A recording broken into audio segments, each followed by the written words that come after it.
Hey guys, thanks for coming back to check out another video. So today I wanted to address some of the comments on why do I split my firewood so small, especially when you have an outdoor wood boiler like this Heatmaster G10000. Well, for a bunch of reasons. Well, first I'll show you what the average piece looks like. It's probably going to be hard to tell, but this is a traditional size piece that I split. That's about the size, you know, one-handed, good sized piece of wood. And they're all pretty much like that. Yeah, I have a little bit of smaller pieces, but for the most part, they're all roughly the same size firewood piece. So I have a Heatmaster G10000. It's a gasification unit.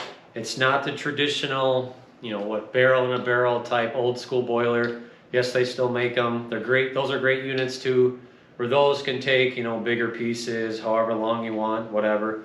That's fine. But the newer models, since it's a gasification unit, they burn down, not up. It has a nozzle in the middle of the firebox floor that when it's burning, it burns down into the combustion chamber and it goes through a couple different paths. It burns the smoke off. That's why when you look out of a chimney, out of a gasification unit, that's not smoke. That's condensation. That's all that is. There may be very little bit of smoke, but usually it's just condensation. It's just the moisture getting baked out of the wood that actually makes it up and out the chimney. So, but getting back to why I split my stuff the way I split them. So for one, I own a firewood production company. I sell firewood to people, and I'd say 90% of my customers either burn it in a fireplace, a traditional fireplace in their house, so they want smaller pieces, you know, something that you would buy a bundle at a gas station or wherever. That's about the size that they want. You can handle it. It's smaller. It's easier to light. They dry faster. So whether it's, so I'd say most of my customers, it's either a traditional fireplace, a wood stove. If you know anything about wood stoves, they're not very big. You want smaller pieces. Yeah, you could still stick a bigger piece in there, maybe at night or whatever. Some of my customers have wood boilers. So yeah, no, that's why I split them this big. So all of my wood that I burn in here is all the same size. It's all this, it's all dry. Like this is shagbark hickory, there's some ash here, there's some oak, there's some, that's locust there. So it's easier to handle, right? One-handed, no problem. Anybody can do this, whether you're young, old. I have 80-year-old customers that they still burn to this day, and they want pieces they can handle. They're all 16-inch lengths, give or take. Some are a little bit smaller, whatever, still burns. If I had a traditional boiler, not a gasification unit, would I burn bigger stuff? Sure. Do I ever throw in bigger stuff? Yes, I do. So like here is an example. This is probably what you would normally see people throwing into a boiler, a traditional boiler. So this is a chunk of ash. Obviously it's real knotty, so it's not that easy to split.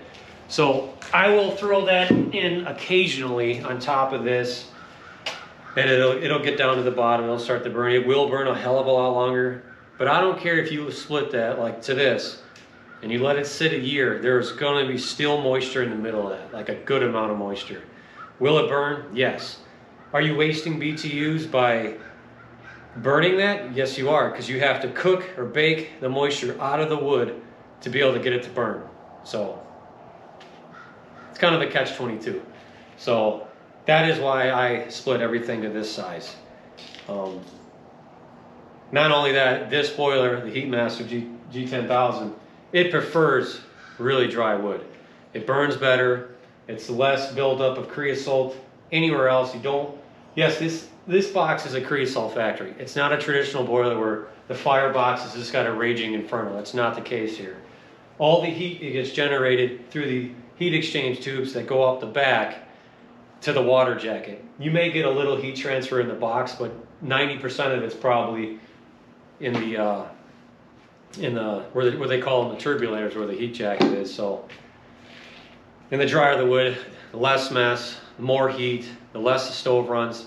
If I throw in 30% moisture wood in there, this stove is going to run non-stop just to try to heat the wood, to bake it, to get a good fire going.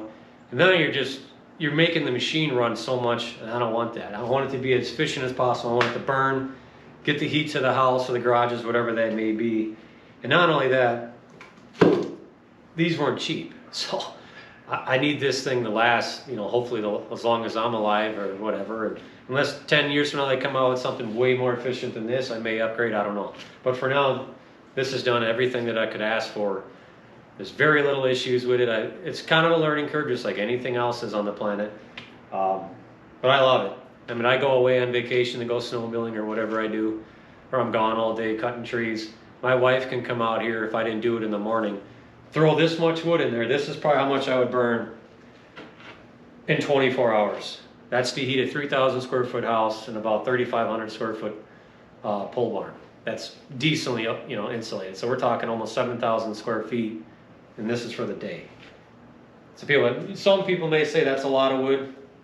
Yeah, I would beg to differ. It's really not. Think about burning in your fireplace in your house. If you burn 24 hours, I would easily burn that in the house. We used to burn for 3 years inside the house in a wood stove insert, which would take logs like this.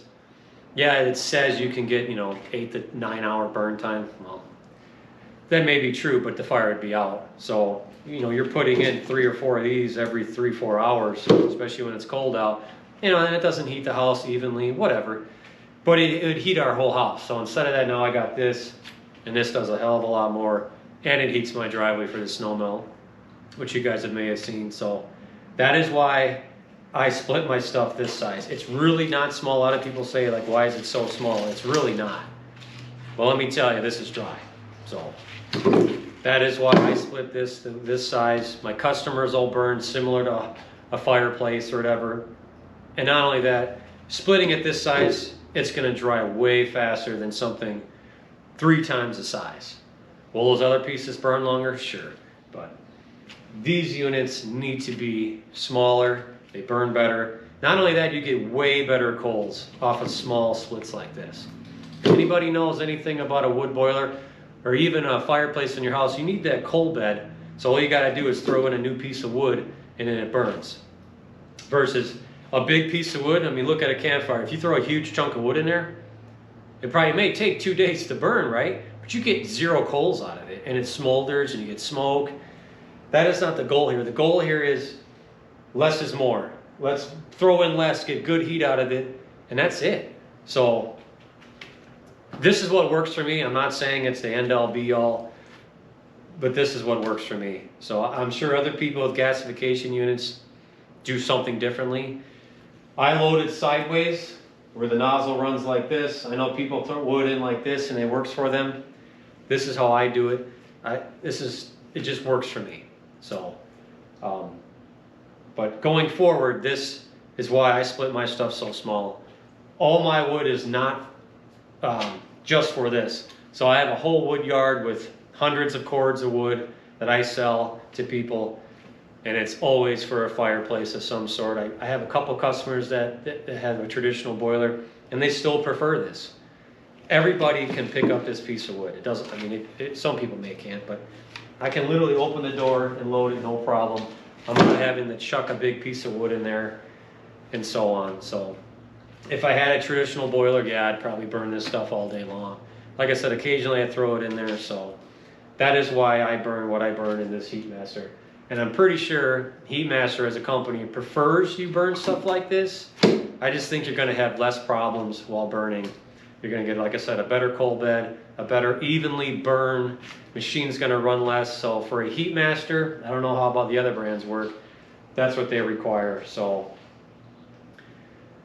and it's 20-some degrees right now. I loaded about this much this morning, and I ain't going to have to touch the stove till 9-10 p.m. tonight, and I won't come back out till 9 in the morning. So, and if I wanted to, I could fill the stove and let it go for a day and a half, depending on how cold it is. So, but yeah, I guess if you have any other questions about what I do, give me a comment or whatever, and we'll go from there. But yeah, subscribe if you like. There's going to be plenty of videos like this coming forward, and if you want me to talk about what kind of species I like to burn or whatever, just let me know, and we'll go from there. But other than that, thanks for watching.